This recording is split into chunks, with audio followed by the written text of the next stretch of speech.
Do your children go to school in Melbourne? Are you interested in how their school might be shaping them for the future? I'm Crystal, a regular Melbourne mum interested in all things to do with schools. In this podcast, I want to talk to the people in the education system in Melbourne, including parents, students, and maybe even some principals to get a better understanding of what goes on in schools and how they're shaping our kids. It's time to go to school on the Melbourne Schools podcast.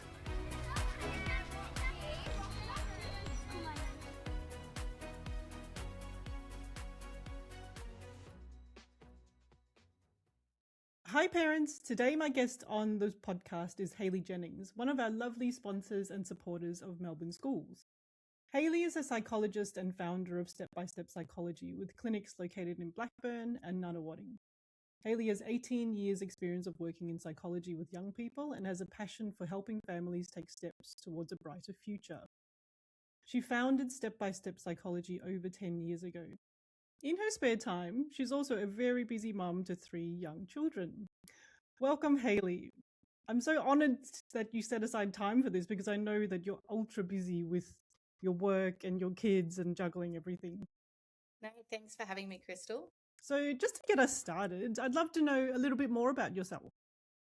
Yes. Okay. So as you said, I'm a psychologist, and I've been working across the public and private sector for many years. So I worked at DHS many years ago, and then in 2015, I started Step by Step Psychology, and that has been then consuming most of my working time over the past 10 plus years.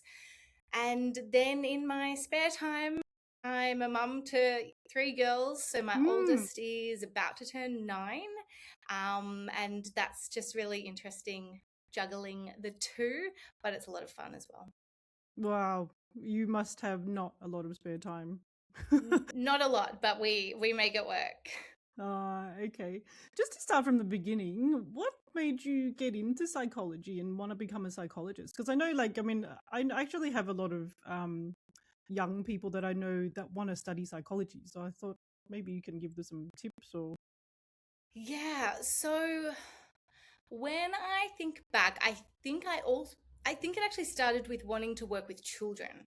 So I always wanted to work with children. When I was younger, I was heavily involved in a dance school and then into dance teaching of the younger students. I did a lot of babysitting. I just really loved kids working with and young children. people. Yeah. Yeah. And I'm not sure when it flipped into then how to incorporate that into psychology. I would think around school. I think doing psychology at school, it is a really, really interesting topic. Yeah. The way humans are, the way we behave, the way we think, it is so interesting. And from there, I just combined the two. And from very early on in studying psychology, everything where I had choices in terms of placements or workplaces and the like always was geared towards children and adolescents. That's just where I wanted to go. I just think working with kids early on, you can teach the skills that then can help. They've got those skills for life. You can work with them in those early years, and it can really set them up for better mental health in the future. That's so interesting. I also, I mean, I'm just a normal parent, but I also love child psychology. And I started really reading about it, like pop psychology. I mean, nothing too clinical or serious. When I had my daughter, I started learning about developmental, like child development and that sort of thing. And it's fascinating and it's so interesting. And I was really ecstatic when you signed on as a sponsor. Because that's awesome. Yeah, because I mean, learning about child development was really the reason behind me starting this whole thing about schools. Yeah. I wanted to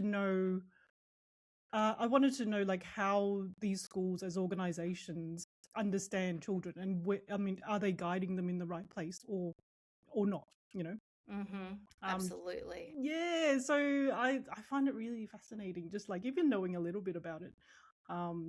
Bringing my daughter up and that sort of thing. So, yeah, thank you. I'm excited to have you here and chat to you about things. Yeah. So what made you go and start your own practice?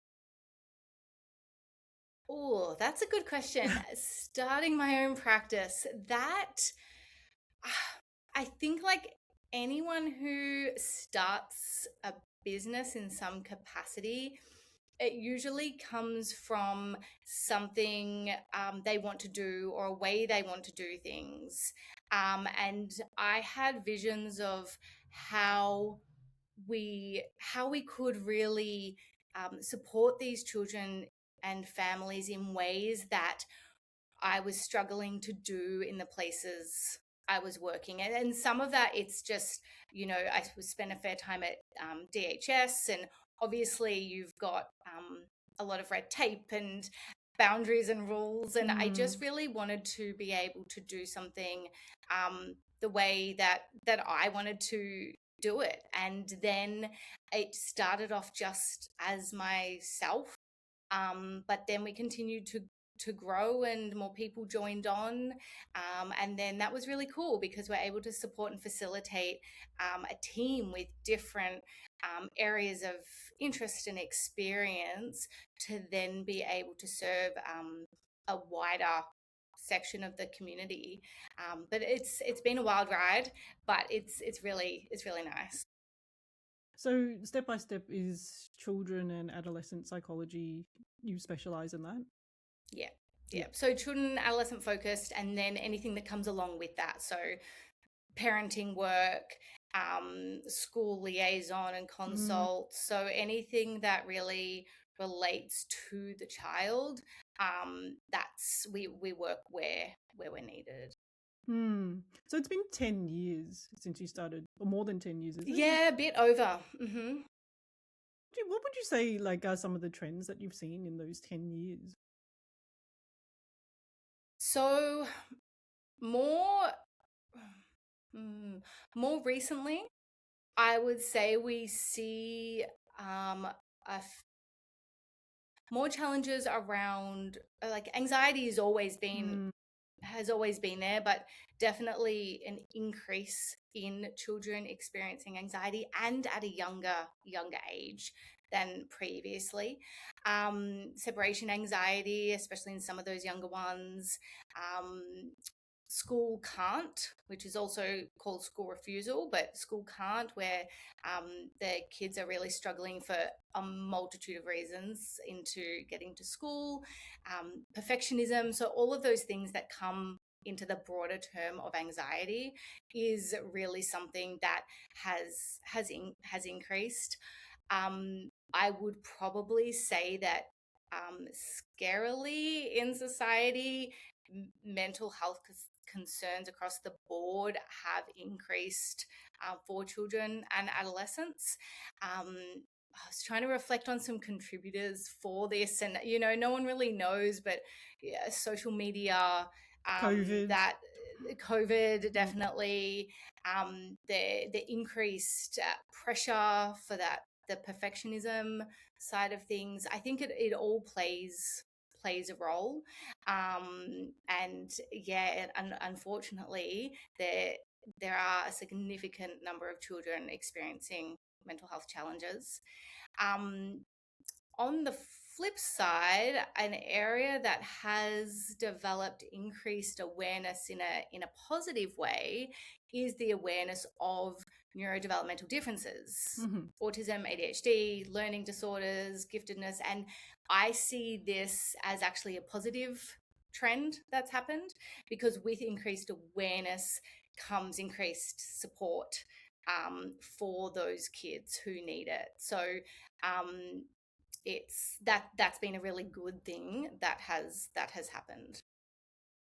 Yeah, that's yeah, what you were saying before about anxiety and those sorts of trends. It's quite scary as a parent. I It I really is. feel like that is reflected in the Melbourne Schools Group. I do Hmm. see. those trends. And I mean, it's interesting to hear you say it as a professional in a professional setting as well, because sometimes I'm not sure if it's like, is it just social media? I'm sort of in my own bubble. Like, is it a real reflection of the world? But yeah, it's kind of terrifying. I think it's both. I think it is a reflection of the broader world, and then I also think like the parents in the Melbourne schools group Mm, are really involved and aware, yeah, switched on. which is a Yeah. good thing. So Mm, then when there are questions, it's they're maybe noticing signs of anxiety more mm, so than other people, so they're onto things earlier. So it could be a bit of both, but I think awareness of anything is the first step. So is a good thing that's a as good well. thing. Yep, yep. Yeah, And you were saying neurodevelopmental disorders like autism and ADHD. Yeah, that seems to be a very common thread as well. it Um, is. Yeah. in the Yep. group. And I think especially for those parents who are interested in schooling, then Mm, it's also taking into account which school is going to be best suited for their child. yeah, yeah. It's such a tough thing. I mean, choosing schools, um, in general is hard. I think. I think I'm not the only one who thinks that. Yeah. But Yeah. if there's any ADHD or autism involved, I think it's doubly as hard, or even Yeah. way Absolutely. hard, way harder. Absolutely. Which sort of brings me to the topic of what I wanted to talk to you about today. I wanted to ask you about assessments for children, because it does seem to be a big and confusing topic for parents. And I want to add that, I'm not a professional. I don't know much about the topic. So I'm going to be asking you as a very lay person. I haven't Okay. been through any of the processes. But Hmm. because I don't know, I'm hoping that this might help somebody who is just at the start of the process. Mm. Maybe somebody who's thinking, how might an assessment help? Or if their child needs one.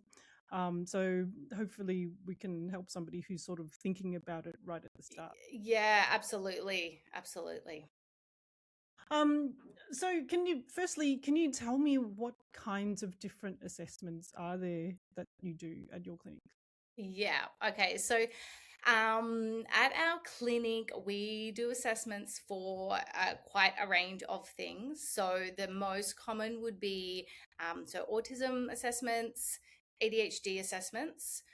We do assessments for specific learning disorders. Mm-hmm.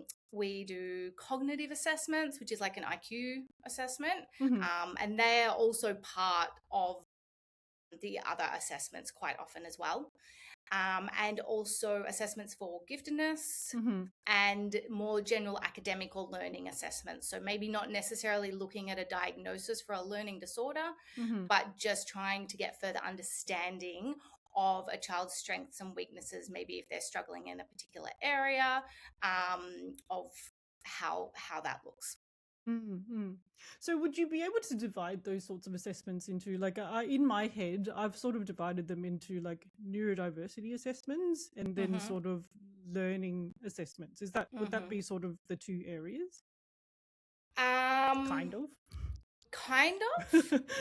But they're all done differently, so Right. not in the way of how they're actually conducted, Okay. that they're quite separate. Mm. But in Okay. terms of categorizing them from an understanding perspective, so for example, autism, ADHD, there can be quite a crossover. Mm-hmm. So they are quite can be done together or quite similar in that way.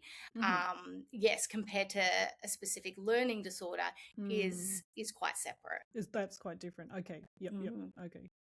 And I know some people are sort of hesitant to go ahead to get an assessment, for various reasons. Sometimes it can be a cost issue, I know. Sometimes it can be, I don't want to box them into a particular, label.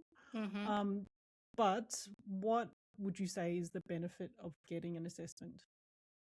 So I completely understand the cost, and I understand the not wanting to label. And I think the benefit then for the assessment is really developing that understanding for the child and those around them, parents, caregivers, teachers, to really understand who they are, how they see the world, how they work, and then know how to support them in areas that maybe they have a little bit more difficulty in. And everyone comes to that realization, I suppose, at different points, and that's okay.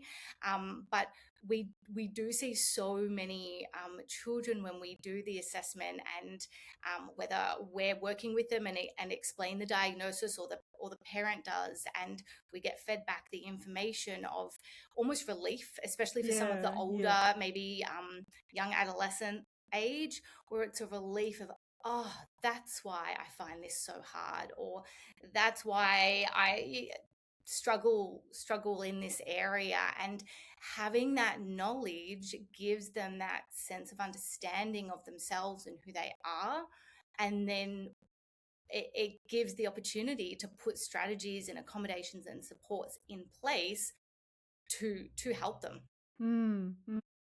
I think that that sort of goes for adults when people are diagnosed as adults as well. I mean, they've been struggling with issues with years, not really knowing why, and I do see that relief, just like from people that I know that have been diagnosed as an adult. They go, wow, I'm so glad I know now. And so many say, if only I had known this. Yeah. In my school years, imagine Yes. what may or may not, hindsight is a wonderful thing. You never know, but how could things have been different? Yeah, there's almost a grief that they weren't. For many adults, there is. Yeah, so I mean, I can definitely see the benefit of, getting a diagnosis, if there is one, obviously. Well, that's the other thing as well. It's that remembering that an assessment doesn't always result in a diagnosis as well. And it doesn't mean it's not helpful, because it will always provide information. There's always recommendations to still support the child in the areas that have triggered, for lack of a better word, of the parent booking in the assessment. So there's not like nothing can be done. There are still supports that can be put in place, even if a diagnosis isn't that endpoint. And I was just thinking, like, even if there is a diagnosis, you don't have to do anything about it. No. Would that be right? Yeah, like you don't have to tell people, and if you're afraid of being, oh, you're not ready to share. Yeah, absolutely. So there's that misconception of, oh, then my child has a label. I mean, if you wanted to, you could not share that with a single person. Or you might not want to, and then maybe a year later you feel like, actually, these people in my child's life and my child could really benefit. The same with the child. Many parents tell the children, it's age dependent, but before the assessment, what they're going to be doing and why. But others wait and do the assessment, and then down the track share that with information with them. So it's really up to each individual family of what they do with the information. Same with ADHD. I think there's obviously medication is an option there.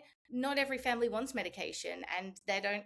A diagnosis doesn't mean that they have to go down the medication route, but it is an option there for them if they think that is something that is helpful. Yeah, so it only really needs to be shared if they think that there might be a benefit. Not otherwise. Exactly. Let's talk about learning assessments to start with. Can you tell me what are the most common or the more common learning difficulties that you see? Yeah, so there are 3 learning difficulties. And these are, I'm going to use the correct terminology. So you've got the specific learning disorder in reading, You've got a specific learning disorder in written expression, which is around organization and clarity of ideas and spelling, grammar, punctuation. And then you've got a specific learning disorder in mathematics. So they're the three learning disorder areas. And we see a combination. I would say probably the most common one, if I had to pick, would be the specific learning disorder in reading. In reading. Oh, okay. And that's what used to be termed dyslexia. Oh. It did change around like 10 plus years ago. Really? And it's still really commonly used to describe that pattern of challenges in reading.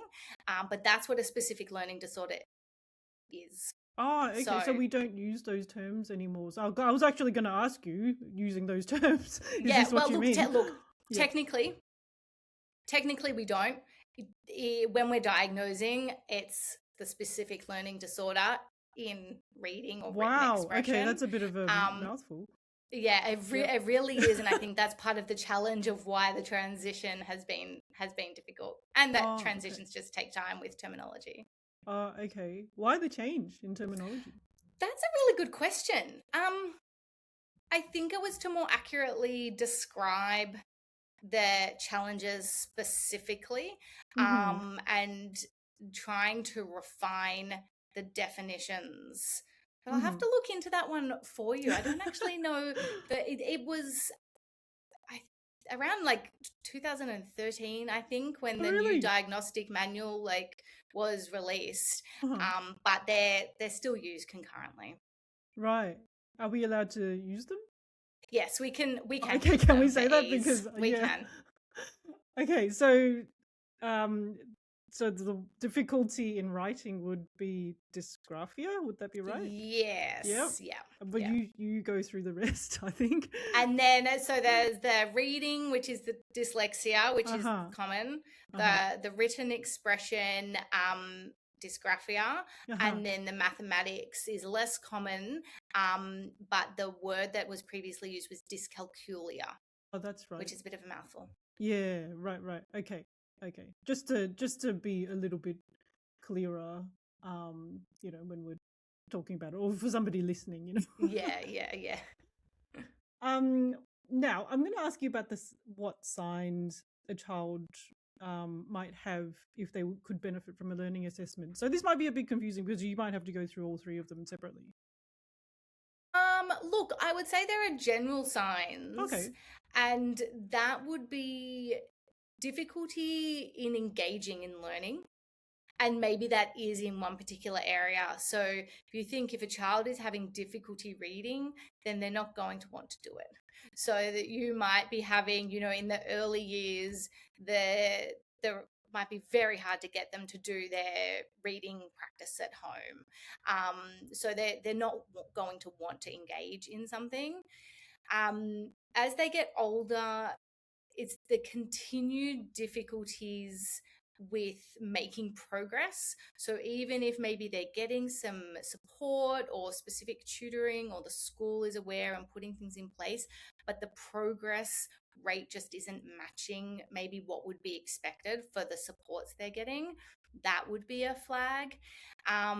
Also, often in the older, maybe adolescent age, is an awareness that they are having difficulties and that they're struggling to pick up concepts, or they're not learning in a particular area quite as fast as what they notice their peers are doing.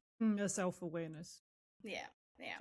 So they would be, and then obviously the actual work as well. So teachers might flag something but it's usually due to these things that they've noticed they're not picking up something. They might put in some extra supports, but if the progress is still not being made, then that's when they might flag with the parents that it could be something worthwhile looking into. So it would be a lack of engagement and then a lack of progress. Yeah. Both of those, or just one of those. Even if the child's not progressing, they might still be really engaged, but they might not. It can be really dependent.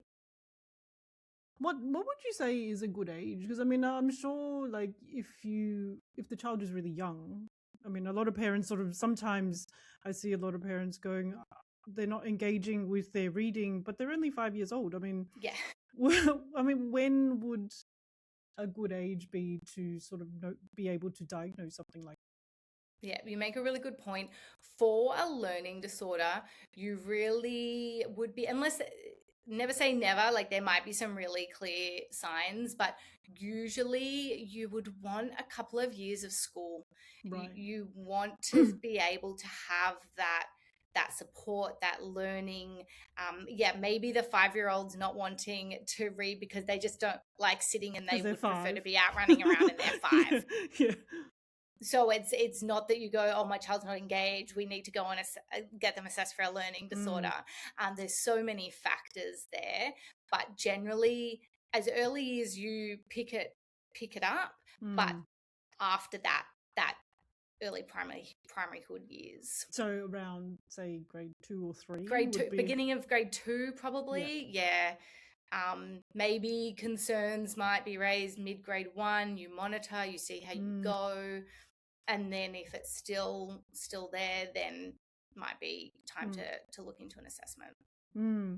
So with I mean, if an assessment is diagnosed, then what would be the benefit? Like, I mean, how would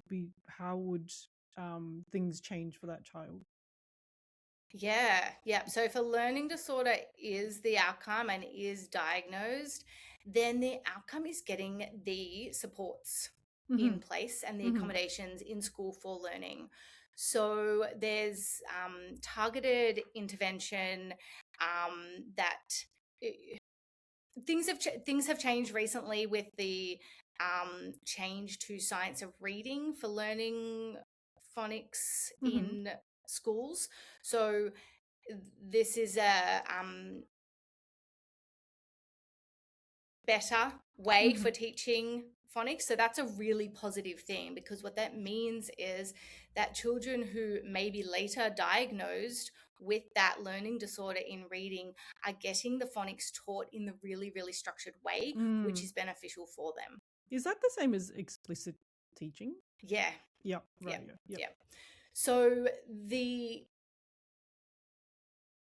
benefit is getting the support early. So if you think of a child who maybe isn't diagnosed until late primary or high school, there's the potential for so much to have been missed early on, those foundational concepts that then is much harder to rewire and learn as they're older. It's not that it can't be done, but the benefits are that we can put that supported that targeted intervention into place, and the accommodation and the supports in the classroom as well, just to make learning easier and more tailored towards what they need. Right. So as part of your report, it would say this is what's required to help this child. Okay. Yep. Exactly.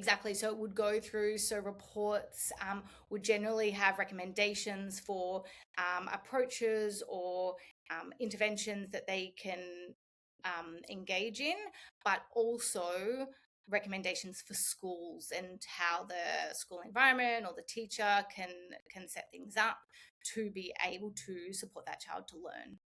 That makes a lot of sense. And that's dependent on the child as well as what the diagnosis was. Okay.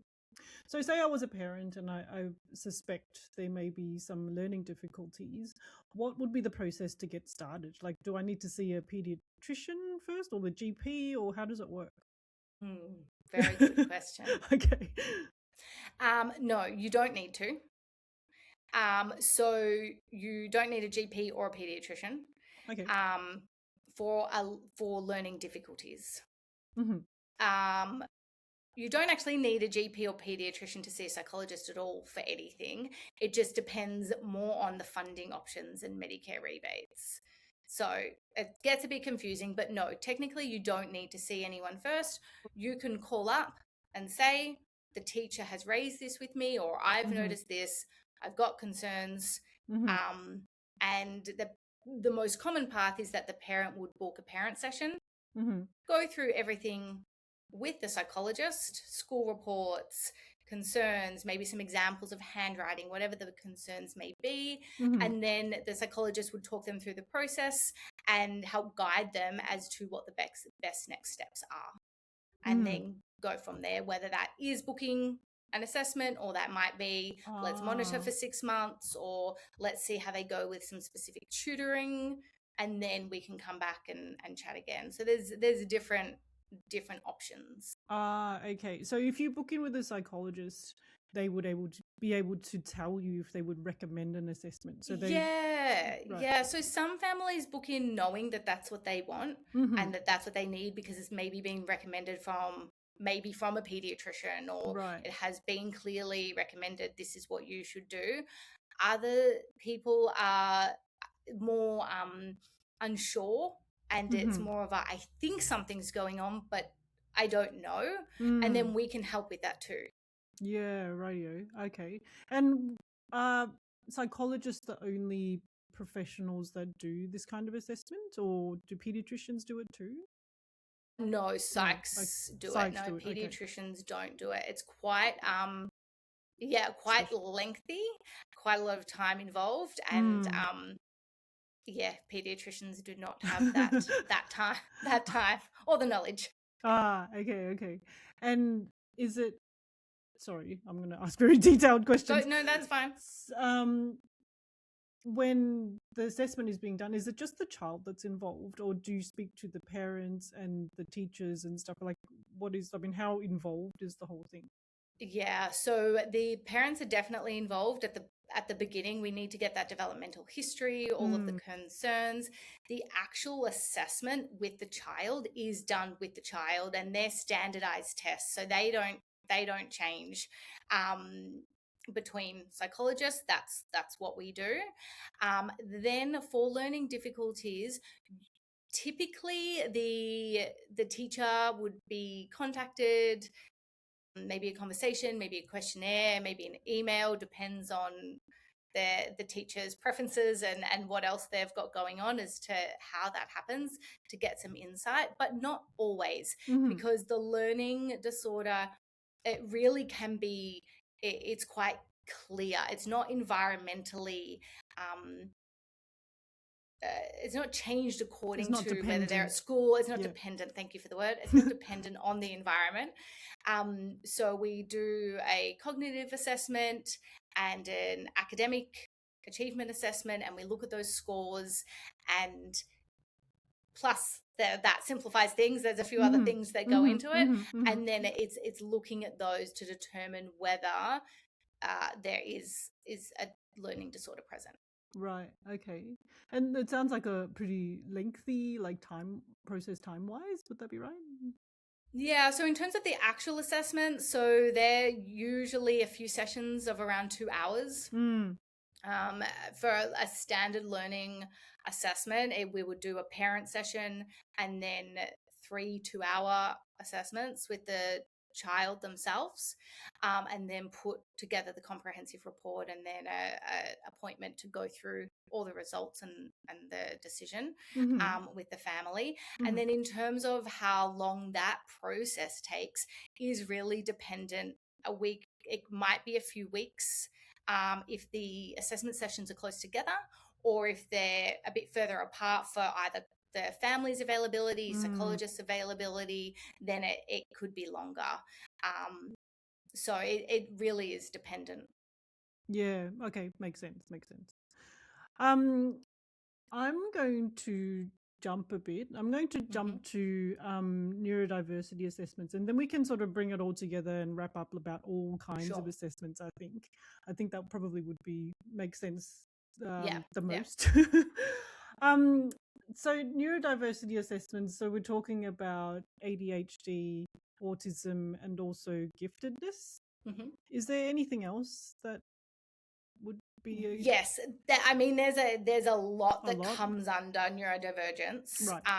And it's really around the brain and the way it works, and it's different approaches for us in terms of the more the assessments that are more involved, like the ones we're talking about today, the most common would be autism, ADHD, and giftedness. Yeah. Okay, so they're the most common ones.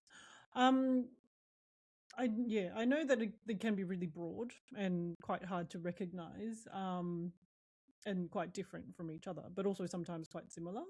Yeah. But what are some signs that parents might notice in their child that may indicate, they might need an assessment? Yeah. It's a very It's big question, a Crystal. very big question, I know. Just So you're right. There can be so much crossover, so it can be mm-hmm, quite difficult to tease out. And that's where things like we do combined assessments, maybe autism and ADHD, because you're needing to work out, okay, we're pretty sure there is something here, but mm-hmm, which one are we looking at? We want to make sure mm, we get it right. So look, in general, I feel like autism is probably, and ADHD, quite well known, but it's around not getting tied down to those stereotypical, especially with autism, those really stereotypical signs that used to be considered the make or break for a diagnosis, like eye mm-hmm, contact. We need to bypass that and look more holistically at the child. Social situations is a big factor, so finding them difficult, confusing, exhausting. um, Even if they have friends, so autism doesn't mean that they don't have friends, it's just around how those friendships work. Their intense interests or passions that maybe a child enjoys really, really engaging in or talking about in depth, and something that really is like the front focus of their mind. mm-hmm, That can also come into ADHD as well. mm, Um, oh, you would look at things around predictability and that difficulty with change or transitions. mm-hmm. And a common one, which I think covers for across all of them, is that have you heard of masking before? Yeah, yes. So that idea of um, out and about in a non-safe place, like say school or wherever it might be, holding it together Mm-hmm, and really trying their best to do things as is expected and mm, required. But then once they are typically at home or with a parent at pick up, whatever, the person who's safe are either the big emotional, big feelings, the mm-hmm, meltdowns, the overwhelm, mm, or potentially even the shutdown. mm-hmm, And it's really come from feeling the need to hold it together throughout the whole day at school. And I mean, every child is tired after school, yeah. but it's really to the extent of those experiences for that child that can be an indicator. So that would that be an indicator for autism or both, or yeah? Autism, and ADHD as Mm-hmm. well, because Okay. I think the concentration and that needing to sustain attention on the Mm, different tasks, which is really, really challenging. So it's, school is hard work, but for a child with autism or ADHD, school is extra hard. mm-hmm. And then you think for autism, for children with autism, not always, but uh, your children's break times of recess and lunch can actually be even more challenging than the Mm, learning side of things. mm-hmm. So they don't always necessarily have that time to switch off. So it's all held like a pressure cooker there for the whole day. Yeah. Giftedness is a little bit different. Mm-hmm. You might see, you still can see those emotional, that difficulty with the emotional regulation, absolutely.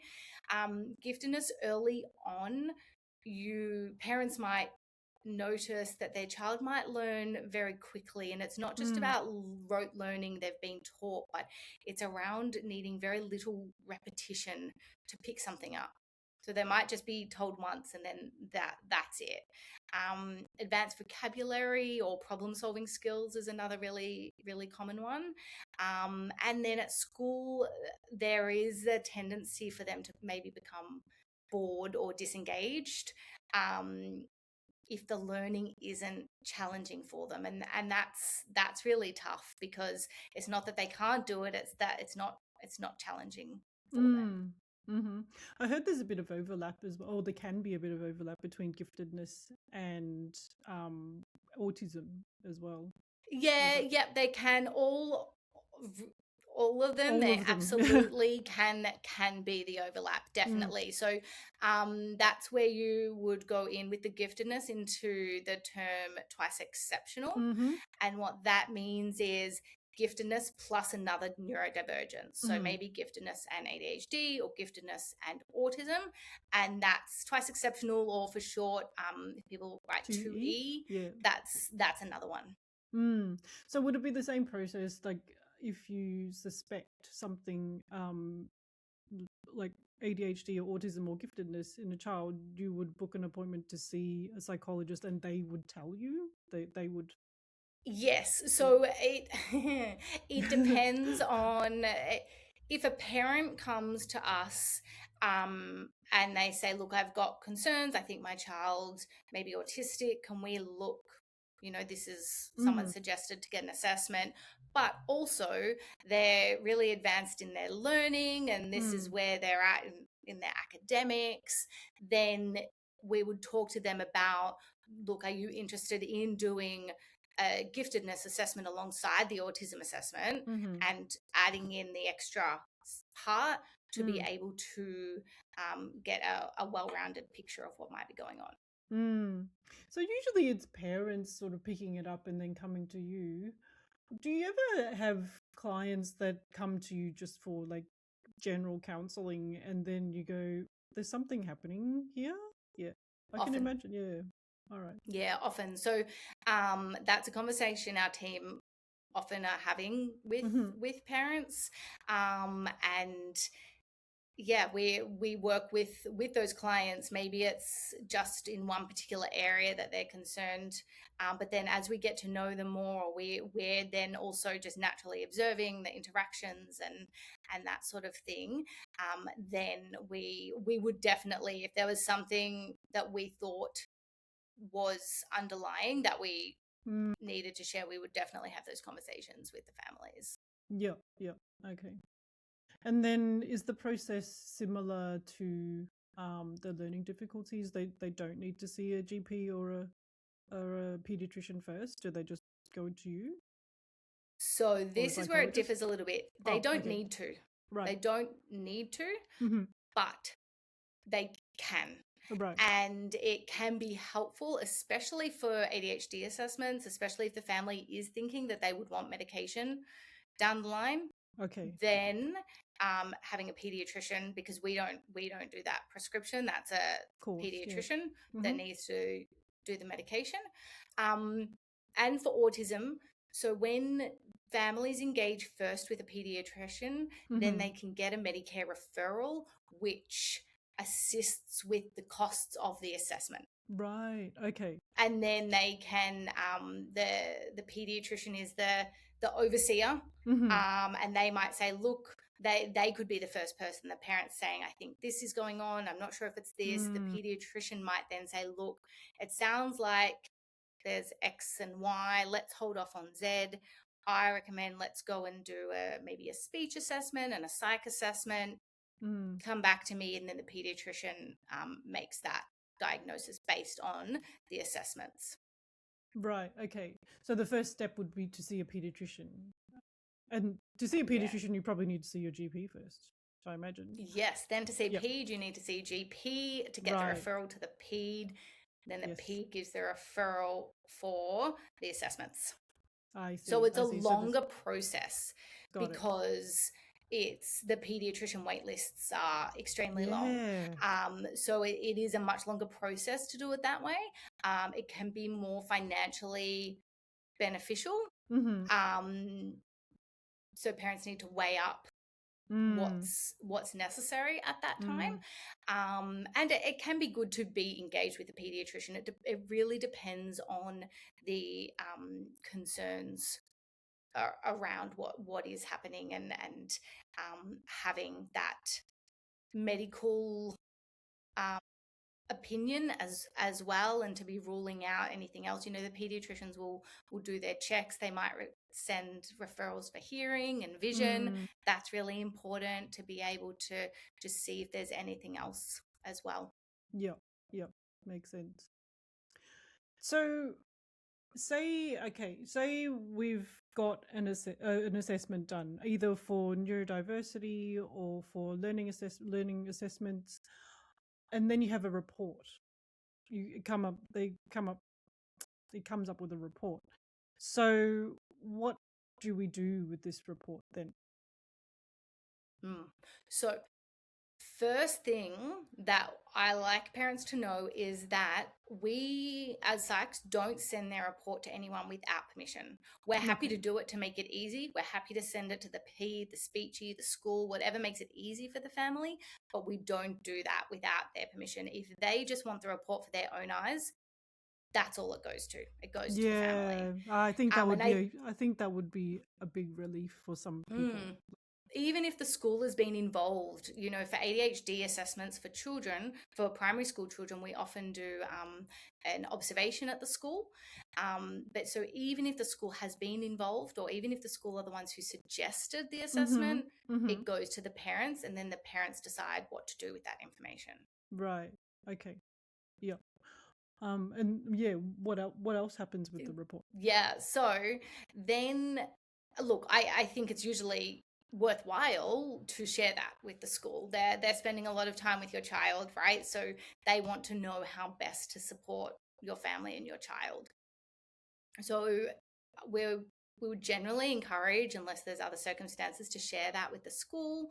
And then the school would typically, it really depends on the schools and their capacity and their processes, but they would typically book like a meeting with the parents and or child, depending on the age, and look at some of the recommendations and the diagnosis. They might put in a individual education plan, like an IEP or Yep. ILP, depends on the school and the system, around adjustments and supports in the classroom. At a minimum, I would recommend the parent have a conversation with the classroom teacher. Right. You know, we've had this assessment done recently. This is what's been suggested. Is there anything here that you're able to quite easily implement that you could start implementing straight away to support my child? Yep. And go from there. Yep. So in the report, there would be steps for the classroom teacher to be able to There take. can be. There can Yep. be. If that's what's needed and that's what's relevant, yes. Ah, okay. I think that would be quite helpful, because I'm sure it would be helpful for teachers as well. It is. I do feel like there's probably, I do feel it's not easy for teachers, No. because if they've got a few kids in their class, or with a specific, that's true. Sometimes they might be counteractive. You know, maybe it's not possible to actually do both things that need to happen for each child. But yeah, teachers, then we tend to give quite a lot of recommendations, but then make it quite clear that the expectation isn't that you can do every single one of these. This is what could help. Now it's about working within the classroom and the school to see what can actually be implemented consistently. And it's much better to pick, you know, 3 things to implement consistently and make sure it happens, rather than try to implement 20 things and they just fall off and never actually get done. Yep. And do you stay in contact with, like, do you help in this process to implement your suggestions? We can, but it depends. Right. Typically, like if the child doing the assessment has been an ongoing client of ours, then that's more likely. Or if they book in for sessions post-assessment, which happens quite often, then that would be probably part of the goals, depending on what is needed. Mm. But for families who just come for the assessment, then they can just take that report with them Yeah. and give it to the school. Yeah. So it really depends on what's Yeah. required. And okay. And have you found? I mean, this might be a bit controversial, but have you found there's differing levels of acceptance within schools of how to implement your plan, or if the plan is implemented? I don't know around acceptance. I think most schools, as a whole, everyone would have both positive and negative experiences around any school. Yeah, I sure. think broadly, most schools would be trying to do what is recommended Mm-hmm. within their capacity, Right. ability, teacher, um, yeah, capacity, Bandwidth. and Yeah. the number of teachers and the support staff and wellbeing staff. So it really depends on the school's setup. Mm-hmm. You could ask families from the one school around their experiences, and it would be very, I mean, I'm sure you know this from the group, but it would be Mm. very, very different. So every individual family does have different experiences, but I think as a whole, the schools would usually be trying to get these things in place where they can. Yeah, yeah. I think schools in general, are always trying their best. Exactly. Mm. I think that's all of my questions, Hayley. I'm sorry, I'm such a demanding parent. I think I've questioned you non-stop for an hour. No, You must absolutely be fine. exhausted. No, all good. Thank you so much for sharing your knowledge. I was just thinking how helpful it was last time when you posted in the group asking parents about what they needed to know for assessments, and Oh yeah. which is what brought on this podcast in the first place. Yeah. So yeah, thank you for doing that. I think parents really appreciate your expertise in there. No problems. Yeah, thank you for being such a lovely sponsor and so supportive of us. No, not at all. Happy to help. Thanks, Hayley. Thanks, Crystal. Bye. Bye. Thanks for joining me on this podcast. Remember that the content that you hear on this podcast is of a general nature and should not be used to make any decisions about schools or anything else. If you want to learn more about schools in Melbourne, make sure you visit the website www.melbourneschools.com.au. You can also join thousands of other parents in our community at Melbourne Schools Discussion Group on Facebook. See you there.